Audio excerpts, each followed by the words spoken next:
بسم الله الرحمن الرحيم الحمد لله رب العالمين الصلاة والسلام على رسول الله وعلى آله وأصحابه وسلم. So before starting the grammar portion of today's class, I'm going to include the recitation of today's verses, and it is also a quick summary of what we have learned today, and then we will go and study the grammar portion of today's class, inshallah ta'ala. So let's do the recitation first. أعوذ بالله من الشيطان الرجيم. ألم تر إلى الذين أوتوا نصيبا من الكتاب يدعون إلى كتاب الله ليحكم بينهم ثم يتولى فريق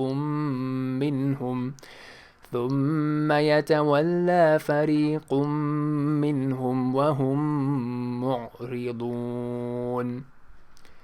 ذلك بأنهم قالوا لن تمسنا النار إلا أياما معدودات وغرهم في دينهم ما كانوا يفترون.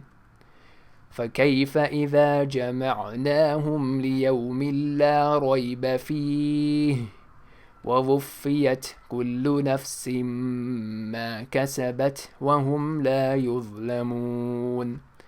قل اللهم مالك الملك تؤتي الملك من تشاء وتنزع الملك ممن تشاء وتعز من تشاء وتذل من تشاء بيدك الخير إنك على كل شيء قدير. تولج الليل في النهار وتولج النهار في الليل وتخرج الحي من الميت وتخرج الميت من الحي وترزق من تشاء بغير حساب.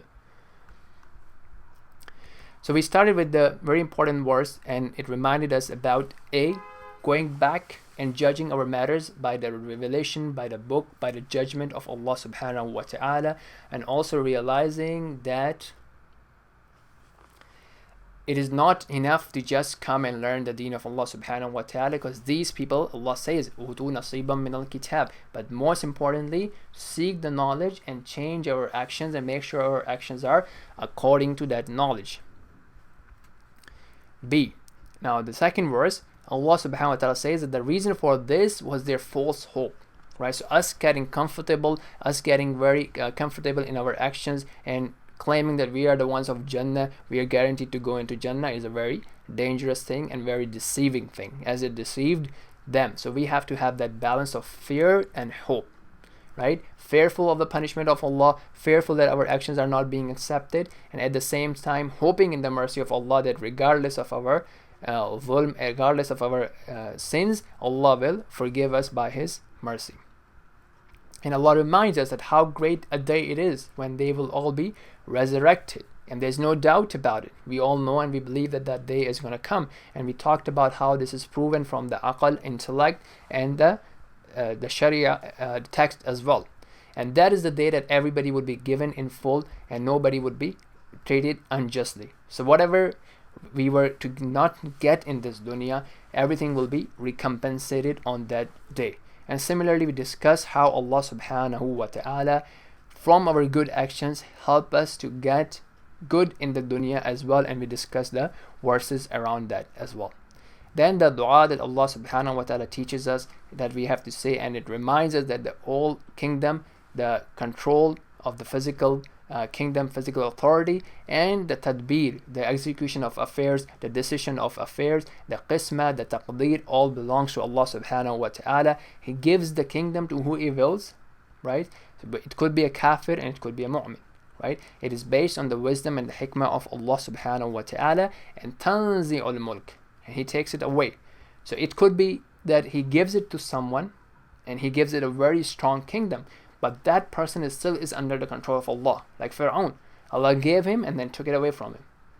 And tanzi'ul mulka can also mean that Allah does not give it to him at all, right? There might be someone that Allah will not give him any authority, any mulk at all, right? It could be giving and taking back, or not giving at all.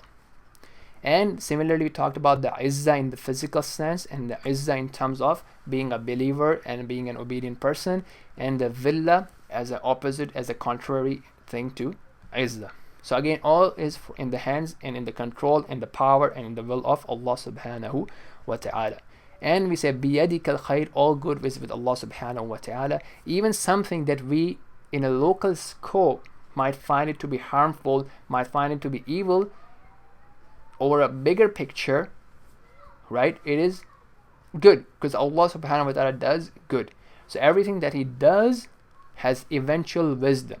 Even the creation of shaitan, the enemies of Allah, has a wisdom of magnifying, of making it vivid and clear, the believers and the non-believers, the friends of Allah to the enemies of Allah, and in establishing and in making clear the attributes of forgiveness of Allah subhanahu wa ta'ala. There's somebody falling short and then going back and doing tawbah and going back and making istighfar, and this showing the forgiveness and the power of Allah subhanahu wa ta'ala. And then someone might commit a sin, and then because he is so guilty, he is so ashamed, that he makes such a tawbah that he comes back in a state that is much higher than the state that he was in before making that sin, right? So in general, in a small sense, in a small scope, with our small vision, it may look evil, but in the bigger picture of things, it is always having a khair and having a wisdom and having a hikmah, and Allah subhanahu wa ta'ala is able to do everything,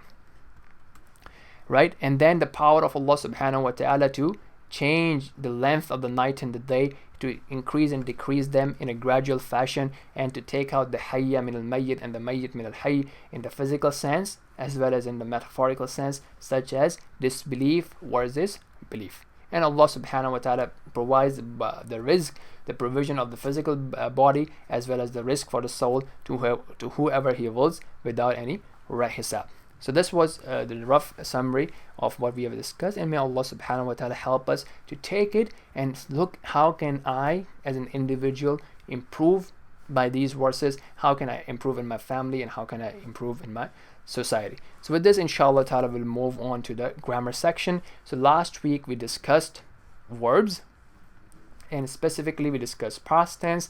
So today we'll take a quick review of them, and then we will start with the present tense.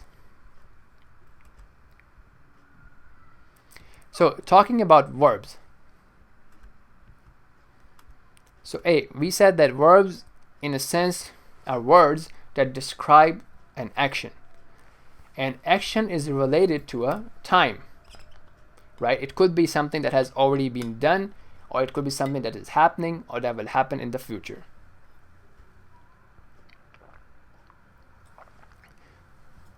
We categorized the verbs in these fashion.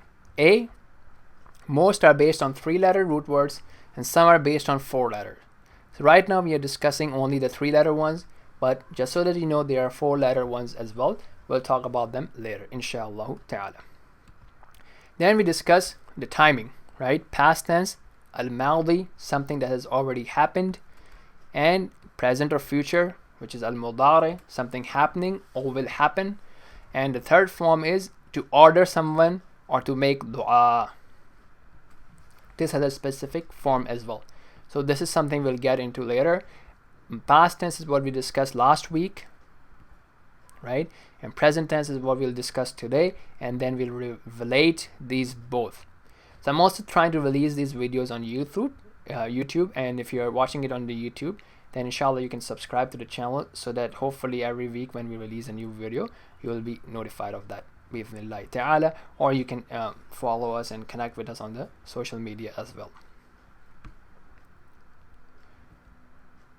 Okay, so now about the 3-letter root words, right? We discussed that, how we will be denoting them, and we discussed the special cases that we might find some exceptions about as we are reading Quran. So something to be aware of, and inshallah ta'ala later on we will deal with them in details as well. The irregular root letters that are hamza, waw, or ya.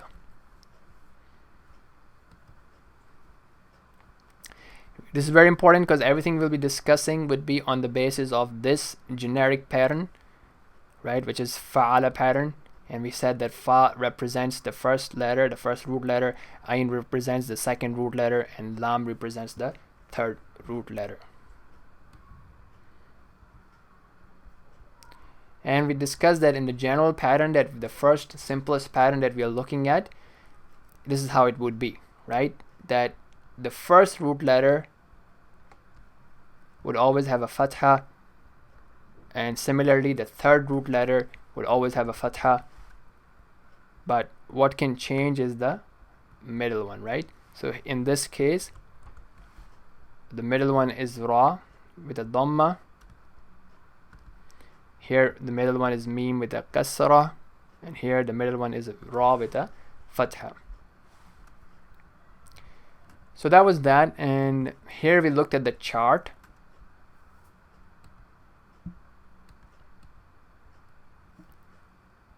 Right, so this is talking about the, okay, so let's rotate this. So I hope it's straight up for everybody. Okay, good. So here we said that, look, in the past tense, so now this is basically you are categorizing the verb with the doer, right? And they're different categories, right? Just like when we were doing the pronouns, right? One category is what you see in this column, which is your gender, and based on third person, second person, and first person, and their gender differences. On top, you see division according to singularity, plurality, or dualness. If you look at it, what's changing is the ending, right? So the ending is changing. Something will get attached, right? Something will get attached to give you the meaning of male, female, singular, dual, plural, or the third person, second person, and the first person. So this is what we practiced last time.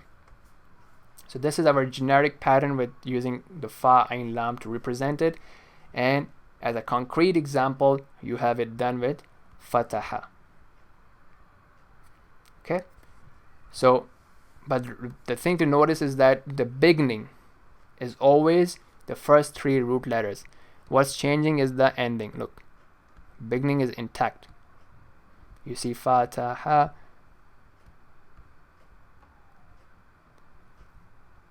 Right? So here you're just attaching the ends, and so on and so forth. Okay, so with this, inshallah ta'ala, we'll move on to today's class, and we did some examples from the class in last week's section. So today we are having a new PDF file. It's attached in today's link. It's 003.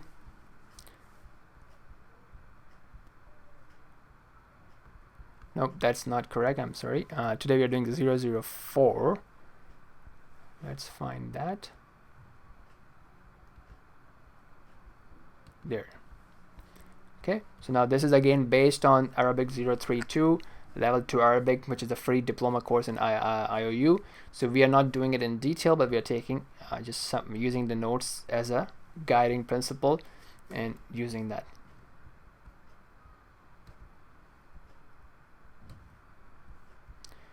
All right, so here what we want to discuss is that, and we'll see it in the chart, but something to remember is that I just showed you that, in the past tense table, the beginning was intact. It was beginning with the fa'ala, whatever the root of the verb is. But in the present tense, you would see the beginning would be one of these letters, ya, ta, alif, and noon. And then our teacher talks about that, ya is usually not part of the root letter. So if something is beginning with a ya, it's most likely a present tense verb, except he gives some example of some nouns that begin with a ya, such as yasir and yusr and yaqeen and yatim and yamin and yawm. So these are well-known nouns that begins with a ya. Okay, so from this is what I wanted to say. And then here he mentions that remember that in terms of the literal word, the verb in the present tense can be used for representing an action that's happening presently, and it can also be used to represent an action that will happen in the future, right? But addition of some extra words or particles such as sa or sawfa, they tell you that this is talking about action that will happen in the future.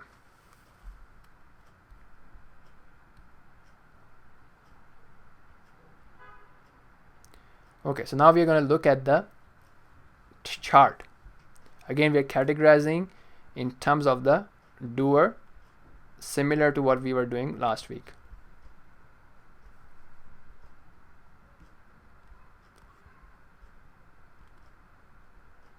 So on top, so right now we're using a generic pattern of fa'ala.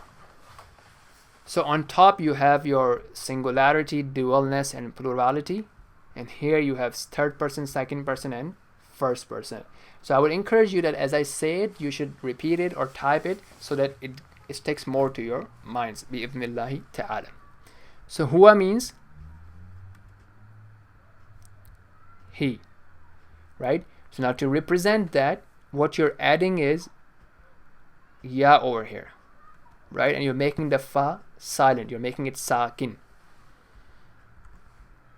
right? So you're adding a ya and making it sakin. So now the attachment is in the beginning of the word. Before, in the past tense, the attachment was at the end of the word, and the beginning was intact. So you would still see something at the end, because right now here you would see that you would have in the end to denote the plurality and dualness, but here you have something attached in the beginning, whereas in the past tense you did not have anything attached in the beginning. So here you add a ta for feminine, for hiya, right? But you also add a ta for second person from anta. Look, anta is ending with a ta, so you add this ta here. Okay, but the context would tell you, it would be clear what you're talking about. And here for anti, you add a ta like you added in the masculine case, and you also add a yanun for second person feminine.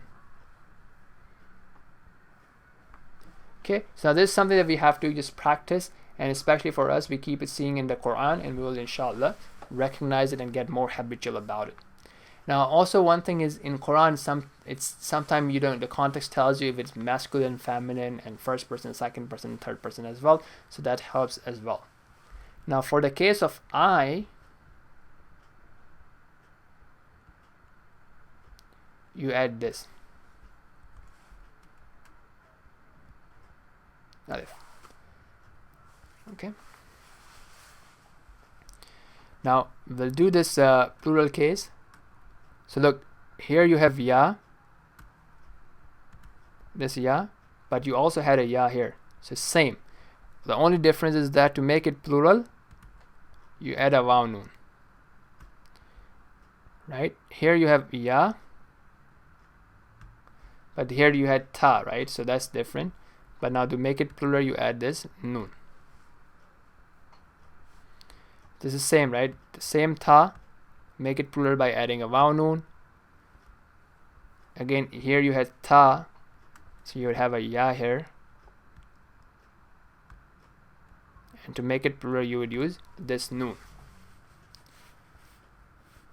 So there is, I think one way of looking at it is if you look at the males and the females, so comparatively you'll see the same thing is happening, right? And this is very easy. You just add a nun for we, right? Naf'alu.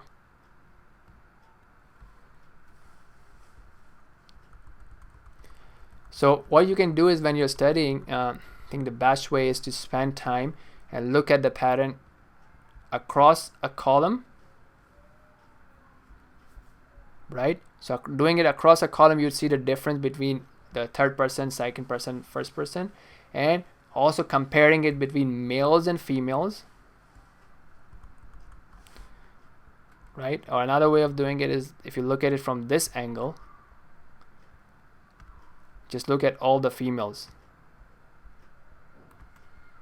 right? So what's the difference between third person and second person female? Here you have an extra nun and a ya, right? and here you have this noon and this noon as well. So basically one thing you notice is that for plural, second person feminine and third person feminine are same, right? And remember, for our purposes, for the scope of this course, you're not asked to give me a whole table, right? What we have to do is, when we are seeing in Quran this thing, we should be able to understand that, okay, this ta I understand is coming because of this feminine, or because of the second person. Alif Nun I can see is coming for dual, and the rest is a root letter. So that kind of practice is what we are trying to develop. So now the importance of looking at it in this chart is that you have it all in front of you, right? So you can look at it. Okay, fine. So if I see a ya, that's for third person. If I see a waw noon, that's for plural. If I see a single noon, that's for plural, but only for females, right? So you see only for females. If I see a single noon, again for females, right? And so on and so forth. So this is what gets attached in the beginning and in the end. So what we'll do now is we'll take a look at a practical example with a practical verb, and I hope that you will participate, because that's the best way to get engaged, insha'Allah ta'ala. So this one here, yaftahu.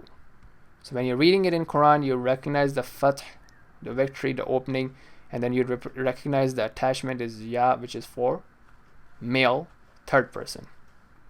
If you see a taftahu in Quran, then it could be either of these two, right? It could be the second person masculine or the third person feminine. The context would help you, right? If you see this one, taftahina, then you know it's only the second person feminine. And if you see aftahu, then it's easy, right? So far so good. If you look at the plural side, if you come across this word yaftahuna, we have seen it so many times, this type of pattern. You know that we always say that ya is for third person, waw nun is for plural, and rest you have the simple root, and that's how we analyze it all the time. If you see this noon, right, without a waw nun, just a noon, you know that this is for feminine, right? And this ya can tell you it's either third person or second person. This one again we have seen multiple times. We take the waw nun for plural and this ta for second person, and this is very straightforward, naftahu for we. Okay, so I'm gonna give you guys a few minutes, like a minute or two, to try to digest it in your head. I would recommend you all say it together, right? I mean, in your homes, in your wherever you are, or write it down. Just practice like this. Yaftahu, he opens. So I see a ya added in the beginning. Taftahu, she opens. Taftahu, you open. Taftahina, you all. Taftahina, you female open. Aftahu, I open. Or I will open, right? Present or future. Yaftahuna, they open. Yaftahna, they female open. Taftahuna, you all open. Yaftahna, you all female open. Naftahu, we open. And here is basically just like alif nun, alif nun, alif nun added for all the duals.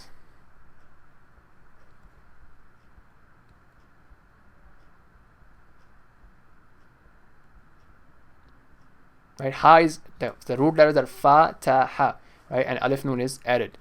So ya is there for second person, and ta is for female and the female third person and male second person, as well as for female second person, right? Straightforward. Okay, I'm gonna get some water and I'll give you a minute or two to digest this, inshallah ta'ala.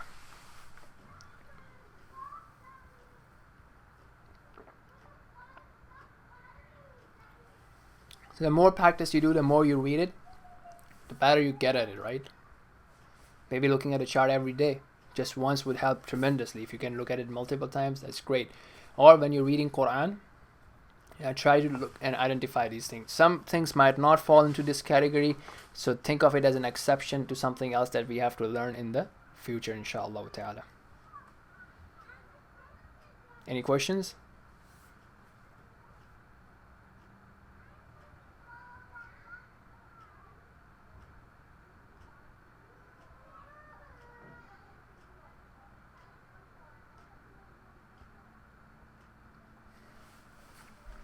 Okay, let's move on.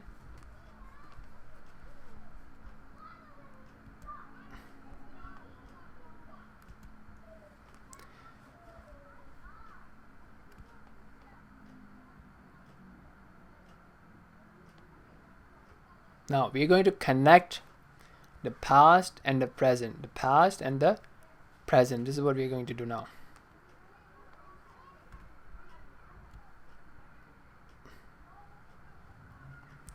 Now, the tricky part here is this. Realize that last time we discussed that the past tense, so this is past tense, right? Al-Maldi. We said that there could be 3 types of them, right? Within the simple family. It could be fa'ala, or it could be fa'ila, or it could be fa'ula. So ayn has a dhamma. So these are the 3 possibilities of the past tense verb. What's the difference between each of these? Okay, can anybody please quickly tell me what's the difference in this column?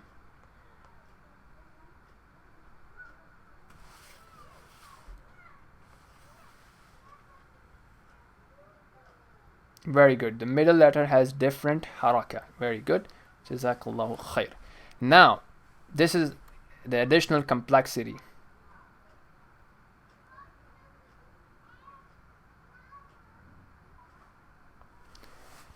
For shouldn't be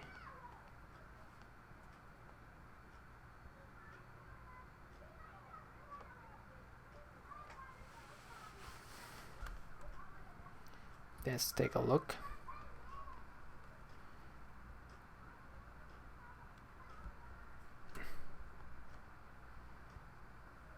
This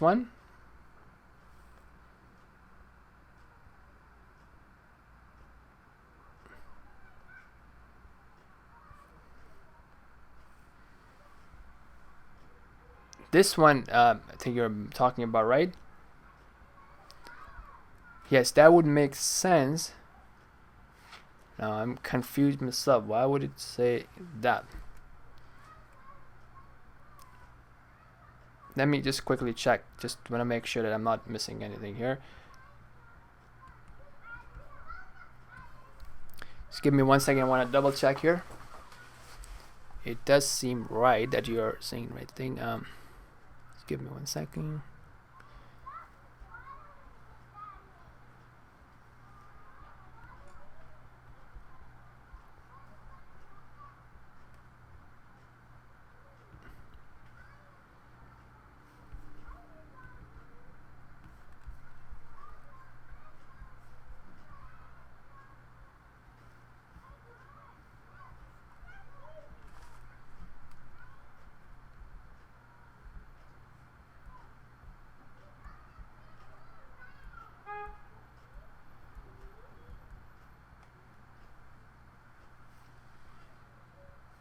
Yes, I think you are absolutely correct. This has to be a ta. So not sure what happened here. Good catch. Let me put a box here.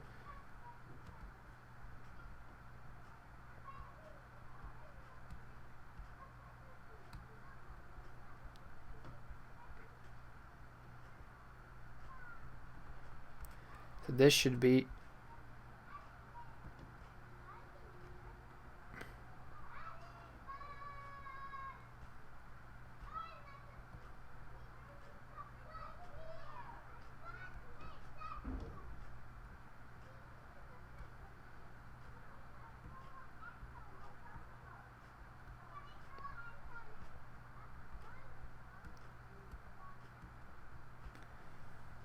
okay, like this.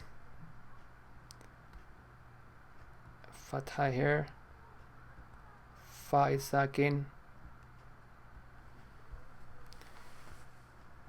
Okay, so I hope that's clear. Jazakallah khair. Good point.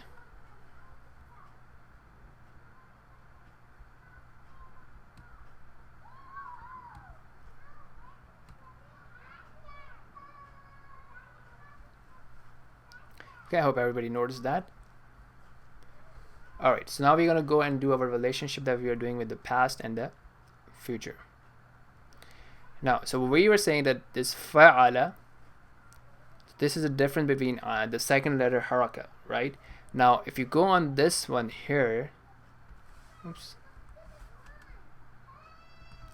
So it can even, it within itself, it can have these three possibilities. So the present tense of fa'ala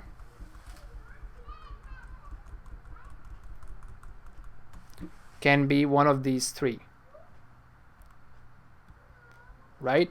So meaning that the even within this, the third letter ayn in the past, in the present tense can fluctuate, like yaf'ulu, yaf'alu, and yaf'ilu.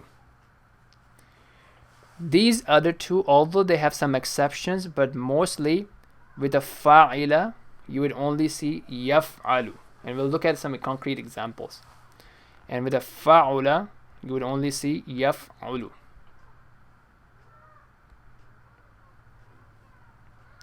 Okay, so here is an example. So for the fataha, right, you have yaftahu. So even in the present tense, the ayn letter has a fatha. What is the ayn letter for fataha?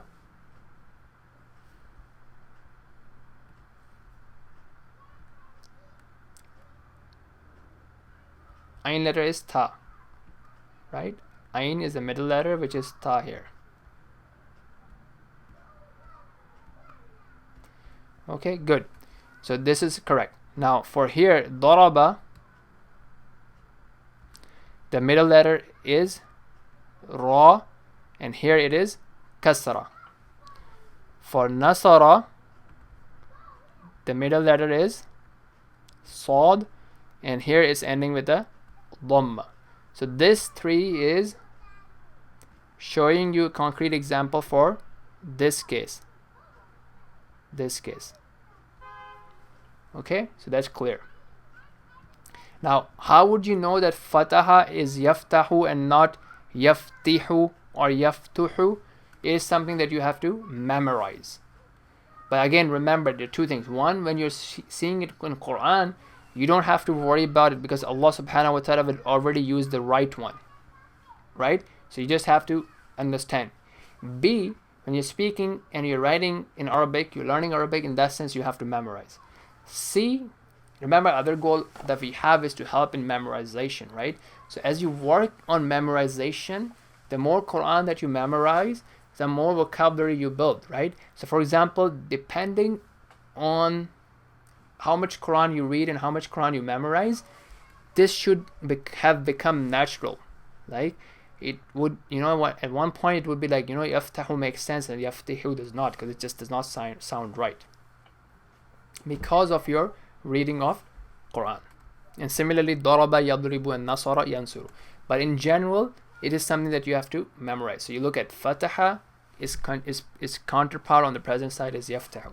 So you just, whenever you learn a new word, new verb, you, even in the dictionary, you would see it written like this: fataha yaftahu. So you know the pattern.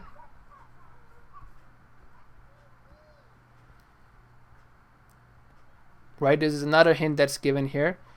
Now, for this case, it is true, right? So for the case in which the second letter in the past tense had a dhamma, the second letter in the present tense will have a dhamma too.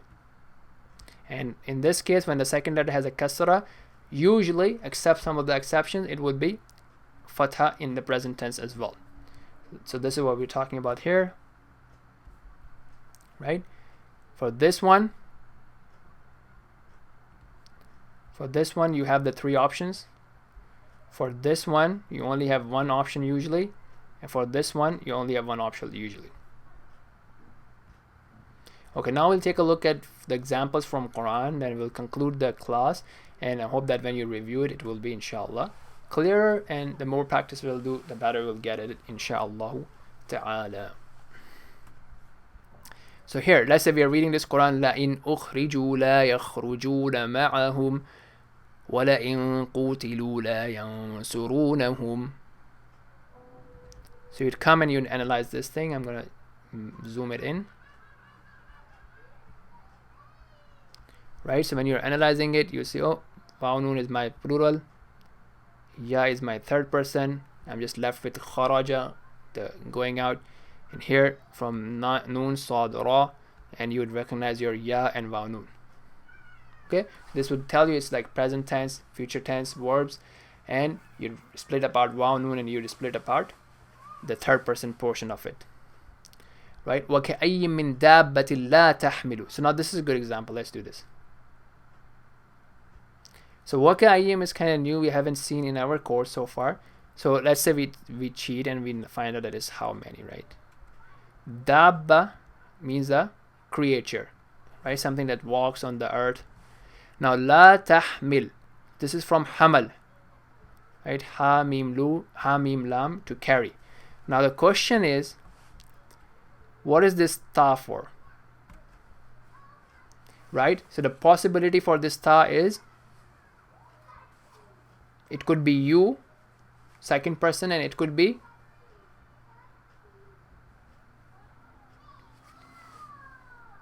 she. Okay, good. So now this la tahmilu, what is this pointing to? Who is the doer of this verb?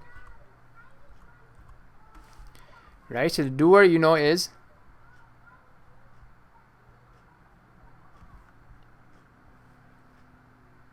okay, I'm waiting. Very good. Dabba. Right? So the doer is this dabba. Dabba is ending with a round ta. This is the round ta. Right? Ta marbuta. And we have seen that it is for feminine. So dabba is a feminine noun. So you know that it is for she, right? Because even when you're reading Quran, you have the context. You know it's not about you, second person. Right? Allahu yarzuquha. So Allah is the one who provides for her. This is simple ra, zai, qaf, and it's beginning with a ya for third person. Right? So that's clear, inshallah. Right? This one is pretty simple as well. Takfuruna. You take out the wawnun and you know the ta is for you all. Ha is for, yes, ha is for dabba, the creature, right? Rizqaha, her provision, her provision. So this is this one we're talking about.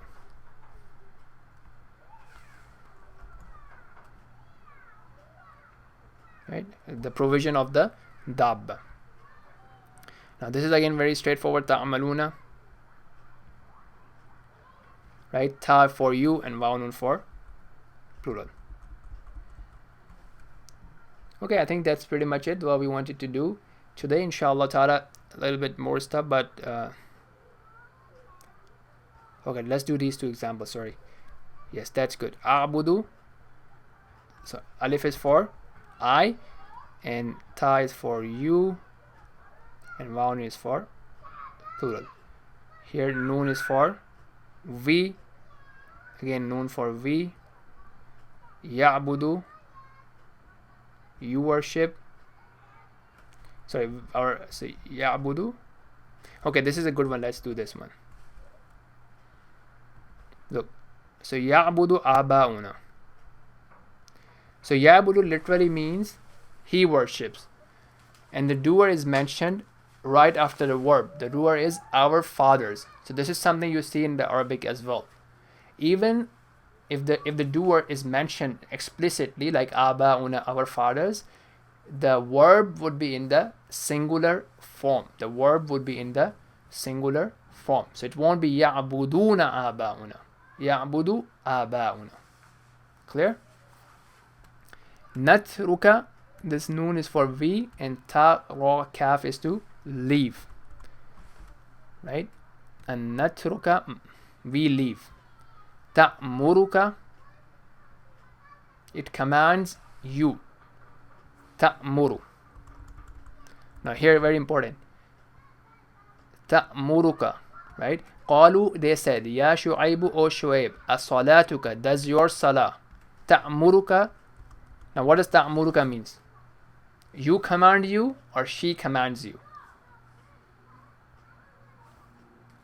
Right? The two possibilities are تأمرك, you command you, or she commands you, because the ta can be for you and it can be for she, right? We saw that earlier. So who is the doer that they mean? Right? So the doer here is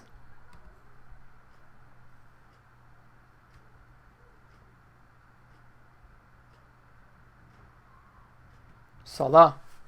Right? Does your salah commands you? So this is a feminine noun. Is that clear?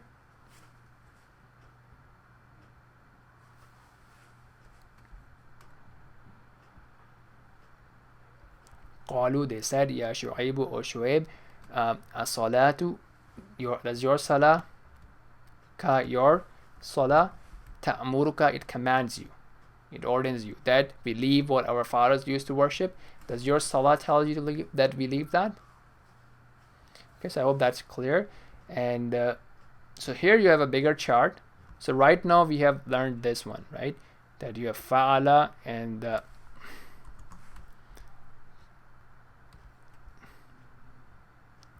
this is what we have learned so far,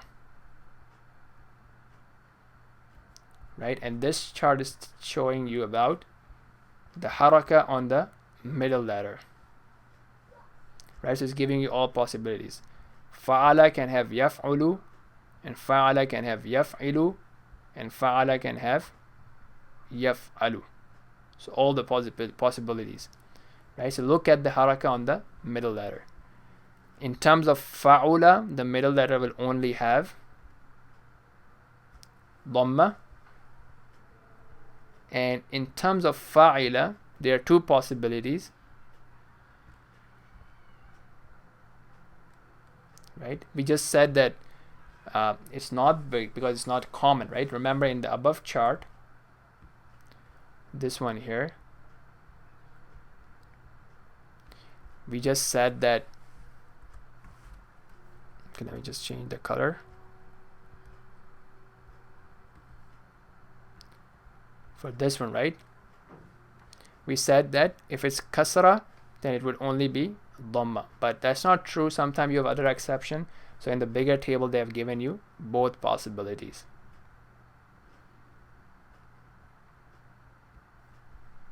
Right? That with a kasra, you can have a kasra like this. So you can have a corresponding one with a fatha, or you can have a corresponding one with a kasra as well sometimes. Right? What are these things? This is something we have not studied yet. So this one we haven't studied yet. We will do it later, inshallah ta'ala, all these things. Right? So this is what we're going to show you so far. Yep, so that's it for today. What we looked at is how the present tense verbs look like and how they're connected to the past tense. We saw that if you're not careful, you can make this mistake as we did here. So now that's corrected.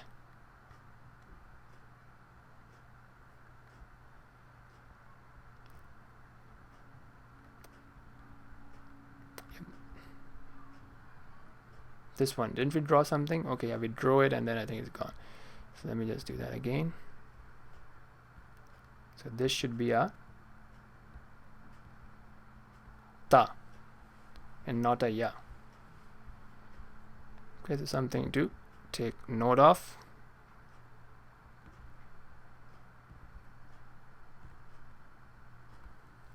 Okay, so that's it. May Allah subhanahu wa ta'ala accept our coming. May He grant us the wisdom and the hikmah to act upon the beneficial knowledge that we have learned, and may He make us persistent and give us the sabr and make us from the people of Quran. اللهم اجعلنا من أهل القرآن الذين هم أهلك وخاصتك يا ذا الجلال والإكرام. اللهم انفعنا بما علمتنا وعلمنا ما ينفعنا وزدنا علما. وصلى الله تعالى على نبينا محمد وعلى آله وأصحابه وسلم. وسبحانك اللهم وبحمدك أشهد أن لا إله إلا أنت أستغفرك وأتوب إليك. وجزاكم الله خير وبارك الله فيكم والسلام عليكم ورحمة الله وبركاته.